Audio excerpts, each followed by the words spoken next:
Guys, welcome back to my channel again. This video is a part 3 of the series of periodontal surgery by Dr. Melker. I asked her permission to post it and he's agreed. You are lucky to learn from the greatest periodontist and prosthodontist guy. Here we go. And the bone mimicking each other. It's going to be a perfect relationship. No margin is located on any tooth anywhere when we are finished with biologic shaping, which again, we're hours away. So we're doing this case together, and all my cases must have cores where needed and provisionals. I have to have provisionals. I can't treat an old crown. It's impossible. That's my opinion. So I took my finger and I felt it, and there's a very large exostosis, huge. And I can tell you, you must be very slow and very meticulous when you're laying your flat back. And you know, you would probably, we're going to talk about it, but you want to come all the way up here in the middle of the tuberosity. You don't want to be out here. That's where the bone is.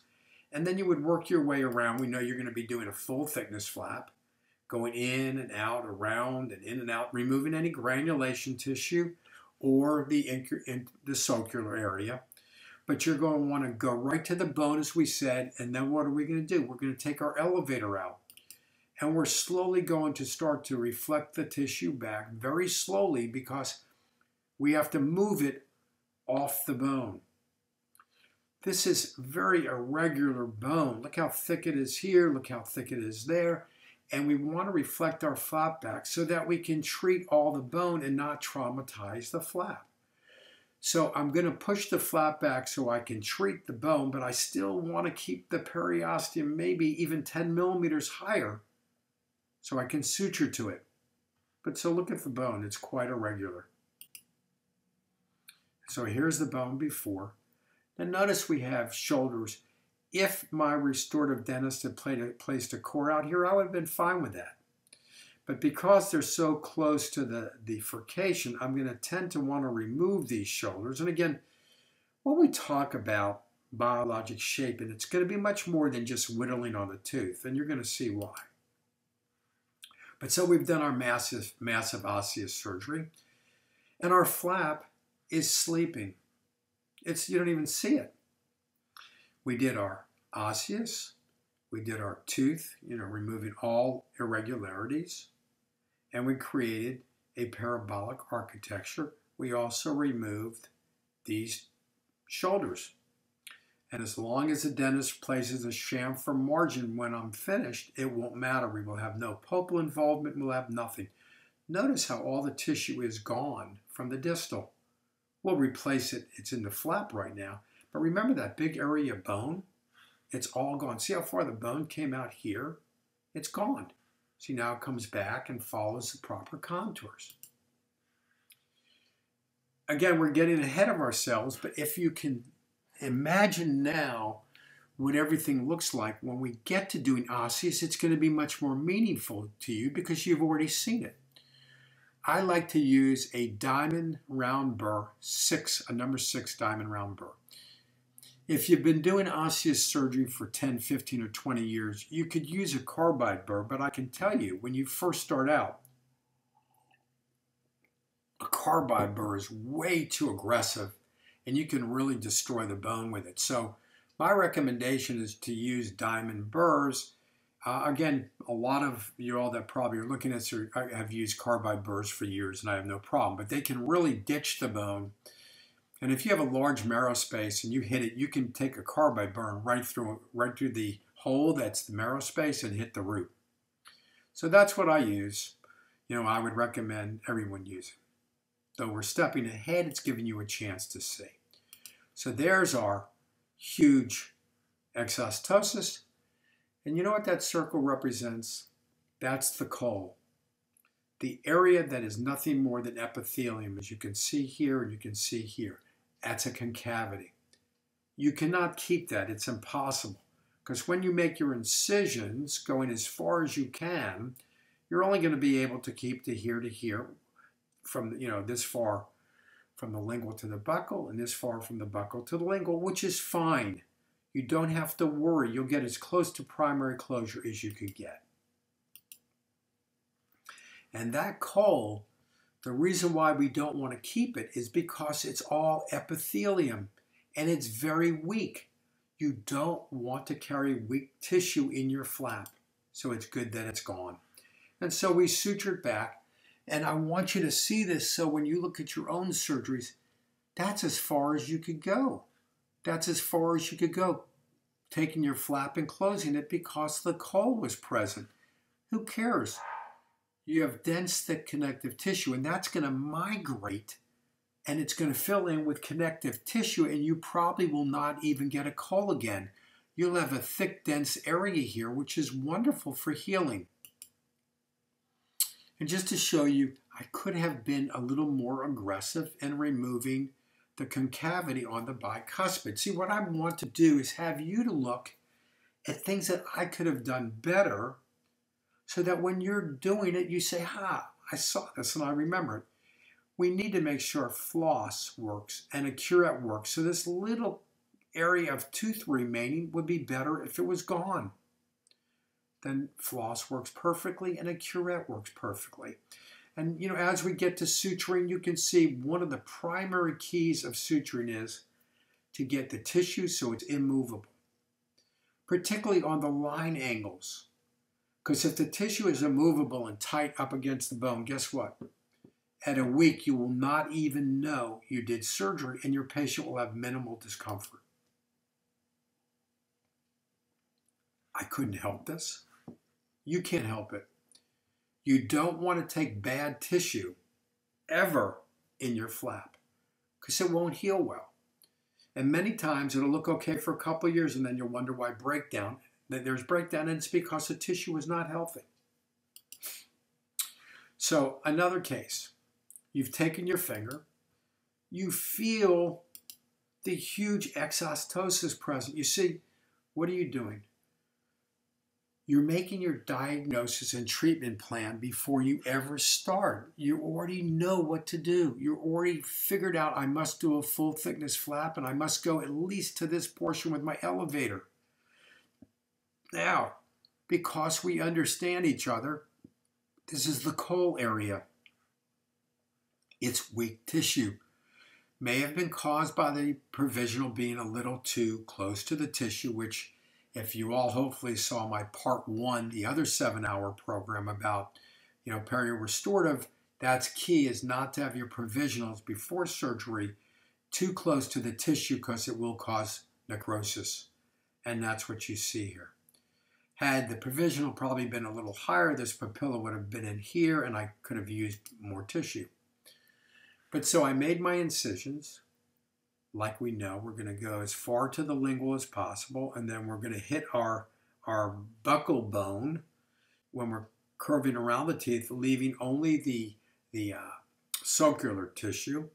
And then we're going to take our elevator, and we're going to reflect it back over the bone very slowly. Remember I said, push a little here, and you have to feel the bone. This elevator, if it's not on bone, will perforate the flap, which is a big problem. So you can see where I am, and I'm doing my osseous. See, I've corrected the bone, and my flap is up here. It's sleeping. If I was to remove my elevator, it would drop right down. Again, another mistake. This flap should have been carried one tooth over. See how the tissue's white? It's being traumatized by me. Now, I'll get away with it because I still am pretty cautious with what I'm doing, but if I was a little aggressive here and bent this back, I could create a necrotic area of vascularity and that flap could slough, and it would be all my fault.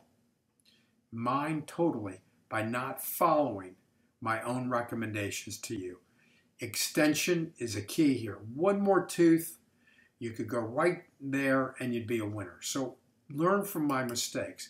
That's why I'm not sitting here showing you perfect cases. I want to show you where I got away with it because I was gentle. And notice all the work that I did, all the osseous that I did, and look at the tissue. It was sleeping. So when it goes back, it's sutured in place. It cannot move. My sutures are where, even though we're not even close to getting to suturing, they're up where the periosteum was. So I can still make this flap immovable, even though I did massive osseous surgery. And so when we look down, remember the colds, remember that area? So that's as far as we could go buccally and lingually, and I'm pleased. I do a lot of mattress sutures, and when we get to that, we'll talk about it. And I also hear people talk about, well, try to do as few sutures as possible because it causes little hematomas. And all I can tell you is for 40 years, I did as much suturing as I could. And I used a 5-0 plain gut suture or a 6-0 plain gut suture. They resorbed it 5, 6, 7 days, and the tissue you couldn't even tell it was reflected. So the concern about little hematomas to me is silly. If you have a flap treated atraumatically and it's bound down and is not movable, I never pack, I never put that perio pack on, I never have. This flap can't move, and it's bound down, and in a week you won't even know that I reflected a flap because it had maximum nutrition from the bone. And there is just the periosteum, catching my flap all the way high up into the vestibule and making sure it's immovable. And then how do we do mattress suture? I'm coming around from the buccal, and I'm going to take my needle. I'm going to enter here going towards the distal in a parallel fashion to the flap. And then I'm going to come out and then go around and go. I may catch the flap here and go and do that, which is what I did. Go here and then go and catch the straight on the lingual and come right back out. And so the bottom line is when we get to suturing, I like to see as many sutures as possible. This is 20 years later. How does it look? Notice everything's happy. He had if the patient had a dark substructure, so you see a little darkness, that's because, again, it's the posterior, and cosmetics is not an issue. And all of my restorative dentists left their margins super gingival when we're doing our final restorative, as you can see. All super gingival margins, 0 recession, 0 anything. That's perfect. The tissue has no clue. So let's go through a case, though it's quite early in our learning process. If I can show you certain things now, it will mean more to you when we do the cases because you'll be ready for it. Rather than me surprising you, you'll be ready. So what did we do?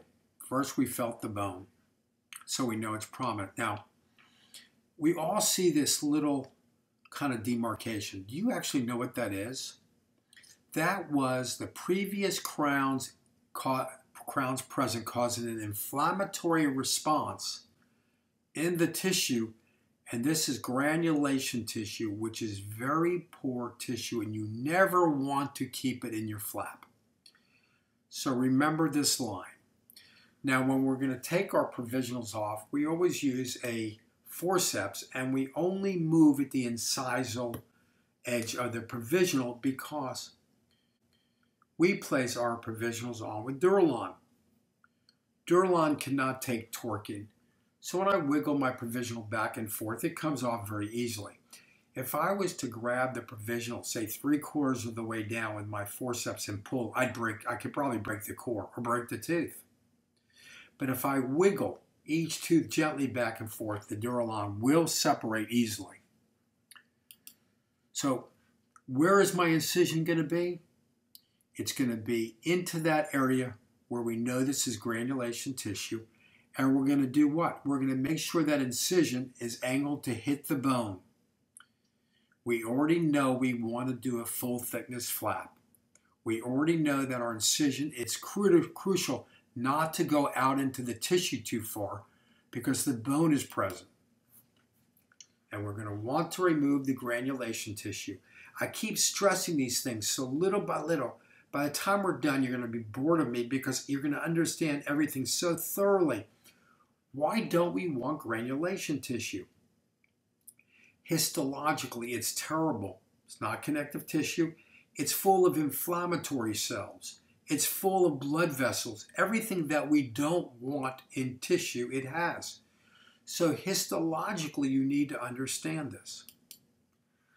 And so there is my incision. I'm going to leave the granulation tissue and the sulcular tissue on the tooth. And I take my elevator and very slowly push the tissue back. Now here, I woke up, I'm getting brighter. We're treating these teeth, but yet I made my incision at least another tooth fuller, over.